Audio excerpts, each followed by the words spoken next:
Speak to Dan Perry now, who's an Israeli affairs analyst and the former regional editor of the Associated Press in the Middle East. He joins us from Tel Aviv. Welcome to Al Jazeera, Dan. So firstly, let me ask you this. What was it like to be at the receiving end of Iranian bombs on Friday evening? And what's the mood like there in the city now and nationwide?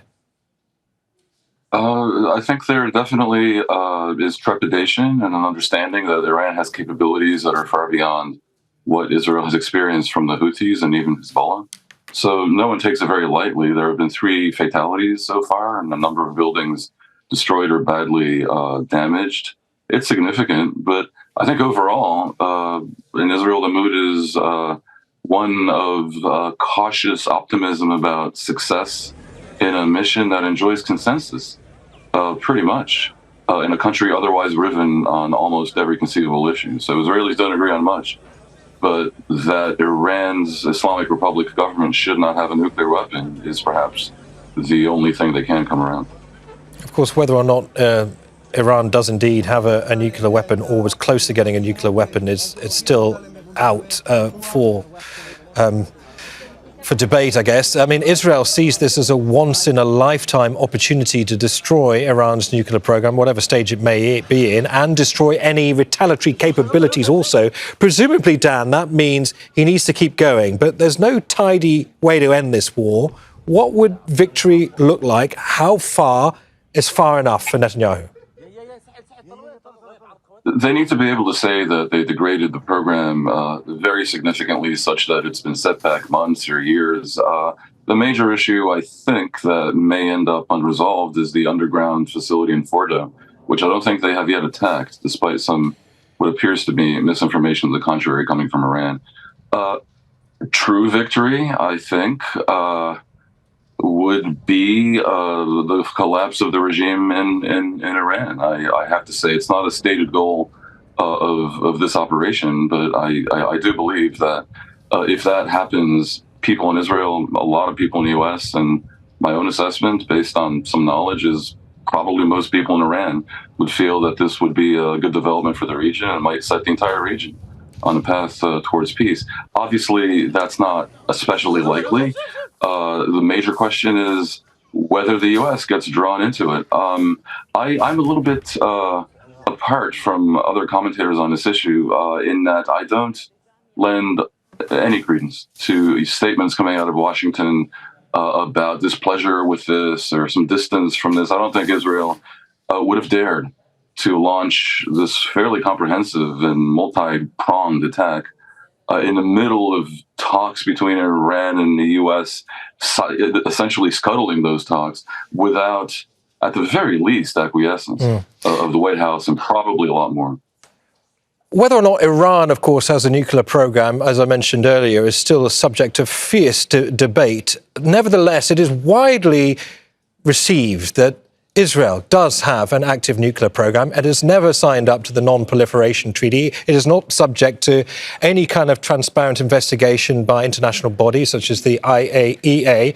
Of course, there's no doubt a huge concern in Iran about Israel's capabilities, not only against Iran itself, but across the entire region. What does Israel make of its own military and nuclear capabilities and capacities given this increased tensions with Iran? Well, obviously, they never formally admitted that they have nuclear weapons. Look, Israel would say that that Iran might consider who it is belligerent against. And if they want to be belligerent against a very powerful military, then that is their miscalculation. Israel, if it achieved nuclear weapon capability in the 1960s, as is widely believed, did that essentially from a position where it was very, very clearly threatened. Its existence was threatened and endangered by pretty much every single one of the neighboring countries. And that was not some paranoia. And it did not have to do with antipathy towards its regime, the way the Islamic Republic can claim that it itself faces belligerence, but the very existence of the country. No one threatens the country of Iran. Israel was definitely threatened. Whether the process was correct or not, you know, I mean, the countries that acquired nuclear weapons did it in their own various ways, generally through the skullduggeries. And there's at least one regime that should never have been allowed to have nuclear weapons. Okay, my question, Dan, is whether any of this actually makes Israel any safer. There is a danger here, isn't there? Iran can say, we signed up to the JCPOA in 2015 after 8 years of negotiations. We were ready to talk to the Americans and cut a deal now. What options do we have but to go ahead with a nuclear program? I guess they're going to be asking themselves, with or without permission from the West. My question is, if Iran does pursue a nuclear bomb, to what extent will Netanyahu be to blame for that? I don't think Netanyahu needs Israel's encouragement to pursue a nuclear weapon. They have been doing it for about 30 years. I assess that Israel will do everything conceivable to prevent that outcome, and they're not really open to discussions about the fairness of them having a weapon. Why should Iran not have a weapon? Israel doesn't threaten Iran. As far as I know, no one threatens Iran other than many, many years ago, Saddam Hussein. And even then, it was not a question of Iran's existence.